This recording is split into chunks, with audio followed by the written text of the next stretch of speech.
বন্ধুরা, দুর্গাপুজো বাঙালিদের কাছে শুধুমাত্র একটি উৎসব নয়, এটি বাঙালিদের কাছে একটি ইমোশন। সারা বছর প্রতিটি বাঙালি এই দুর্গোৎসবের জন্য অপেক্ষা করে থাকে। আশ্বিনের শুরু মানেই আকাশে বাতাসে পুজো পুজো গন্ধ, বারবার যেন মনে হয় এই তো মা আসছেন। আর হাতে গোনা মাত্র কয়েকটা দিন। মা দুর্গার পূজা ষষ্ঠীর সকাল থেকে শুরু হয় এবং তা চলে বিসর্জন পর্যন্ত। আপনারা কি জানেন, মা দুর্গাকে সারা ভারতে নানা নামে আরাধনা করা হয়। কোথাও তিনি কন্যাকুমারী নামে পূজিত হন, আবার কোথাও অম্বিকা হিঙ্গলাজ নামে। তবুও মা দুর্গা সম্বন্ধে এমন কিছু অজানা তথ্য রয়েছে যা অনেকের কাছেই অজানা। তো চলুন আজ এই ভিডিওটিতে সেই অজানা তথ্যগুলি উদ্ঘাটন করা যাক। ভিডিওটিকে শুরু করার আগে আপনাদের কাছে একটি ছোট্ট অনুরোধ, আমার চ্যানেলটিকে লাইক শেয়ার আর সাবস্ক্রাইব করে দিন, কারণ চ্যানেলটিকে গ্রো করতে আপনাদের সাপোর্ট খুবই জরুরি। তো চলুন আর বেশি দেরি না করে ভিডিওটিকে শুরু করা যাক। বন্ধুরা, মহিষাসুর নামক একজন ভয়ানক অসুর একসময় স্বর্গলোক দখল করে নেয়। ফলে সকল দেবতা স্বর্গ ত্যাগ করে পালাতে বাধ্য হয়। দেবতারা অন্য কোনো রাস্তা না দেখে ব্রহ্মদেবের শরণাপন্ন হতে বাধ্য হন, কিন্তু দুর্ভাগ্যবশত ব্রহ্মদেবের কাছে এর কোনো সমাধান ছিল না। ফলে তিনি দেবতাদের নিয়ে শ্রী বিষ্ণুর কাছে উপস্থিত হন, যা দেখে শ্রী বিষ্ণু পরামর্শ দেন প্রত্যেক দেবতা তাদের নিজ নিজ তেজ ত্যাগ করে একটি নারী মূর্তি সৃষ্টি করবেন। শ্রী বিষ্ণুর আদেশ অনুসারে দেবতারা নিজ নিজ তেজ ত্যাগ করা শুরু করেন, যার ফলেই সৃষ্টি হয় দশভুজা মা দুর্গার, যেখানে মহাদেবের তেজে মা দুর্গার মুখ,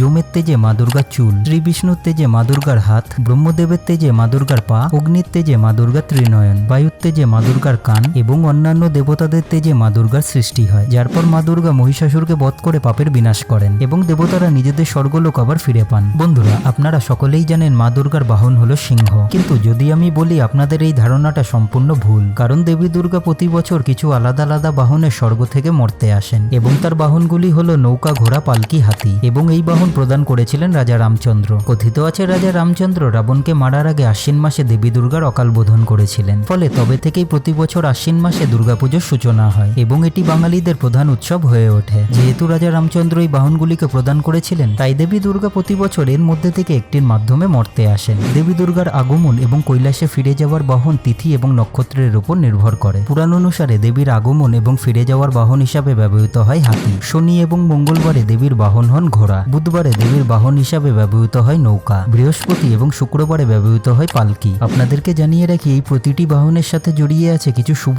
এবং অশুভ সংকেত। যেমন দেবী দুর্গার হাতিতে আগমন খুবই শুভ হিসাবে ধরা হয়, এর দ্বারা বোঝা যায় আমাদের সমাজের উন্নতি ঘটবে। নৌকার দ্বারা মর্তে আগমনে বোঝানো হয় দেবী প্রচুর আশীর্বাদ এবং ধন সম্পত্তি নিয়ে আসবেন। কিন্তু দেবীর নৌকা করে ফিরে যাওয়া অশুভ হিসাবে ধরা হয়, যা বন্যা এবং বিনাশকে নির্দেশিত করে। দেবী দুর্গার ঘোড়ায় আগমন এবং ফিরে যাওয়া অত্যন্ত অশুভ হিসাবে ধরা হয়। এর ফলে ফসলের ক্ষয়ক্ষতি, যুদ্ধ এবং সমাজে অস্থিরতা বাড়ে। দেবী দুর্গার পালকিতে আগমনও অশুভ সংকেত বহন করে, যা ভূমিকম্প, মহামারী এবং বিনাশকে বোঝায়। বর্তমানে মা দুর্গাকে রূপোর গয়না, সোনার শাড়ি পরিয়ে নানা থিমে পুজো করা হয়ে থাকে, কিন্তু পুরাণ অনুসারে মা দুর্গার শাড়ির কালার লালচে অগ্নিবর্ণের, যাকে রাগ, শক্তি আর জয়ের প্রতীক হিসাবে ধরা হয়। সমাজে সকল পাপের বিনাশ করে শুভ শক্তির সূচনা করে এই শাড়ির রং। বন্ধুরা, চালচিত্র দেবী দুর্গার মূর্তির উপরে অঙ্কিত নানা দেবদেবীর কাহিনীকে বোঝায়। চালচিত্রে মহাদেব শিব, মহিষাসুর বধ, শুম্ভ নিশুম্ভের যুদ্ধ প্রভৃতির কাহিনী চিত্রের মাধ্যমে বর্ণিত থাকে। চালচিত্র শব্দের মধ্যে চাল শব্দের অর্থ হলো আচ্ছাদন। প্রতিমা চালির ওপর আঁকা হয় বলে একে চালচিত্র বলা হয়। আপনাদেরকে জানিয়ে রাখি, চালচিত্র তৈরির কিছু নিজস্ব পদ্ধতি রয়েছে। যেমন প্রতিমার চালির ওপর একটি অর্ধগোলাকৃতি বাঁশের খাঁচা তৈরি করা হয়, পরে তার উপর কাদালেপা একটি মোটা কাপড় টান টান করে জড়িয়ে দেওয়া হয়। কাদালেপা কাপড়টি শুকিয়ে গেলে তার উপর খড়িগোলার একটি আস্তরণ দেওয়া হয় এবং পরে তার উপর কাহিনী অনুযায়ী চিত্রগুলিকে আঁকা হয়, যা আপনারা দুর্গাপুজোর মণ্ডপে দেখেই থাকবেন। তো পুজো মণ্ডপে আপনারা কারা কারা এই চিত্রগুলির ওপর লক্ষ্য করেছেন নিচে কমেন্ট সেকশনে জানান। বন্ধুরা, বাড়িতে আমাদের মা একসঙ্গে হাজারো কাজ সামলান, তাই আমরা অনেক সময় তাকে দুর্গার সাথে তুলনা করে দশভুজা বলে থাকি। আপনারা জানলে হয়তো অবাক হবেন, কোনো দেবতারই দেবী দুর্গার মতন অতগুলি হাত নেই। দেবী দুর্গার অতগুলি হাত শুধুমাত্র অস্ত্র ধরার জন্য নয়, দেবী দুর্গা 10 হাত 10 দিক রক্ষা করার প্রতীক। এই 10 প্রহরণ নিয়েই তিনি আক্রমণ করেছেন মহিষাসুরকে। দেবী দুর্গার 10টি অস্ত্রের মধ্যে ত্রিশূল দিয়েছিলেন মহাদেব, যা মা দুর্গার প্রধান অস্ত্র।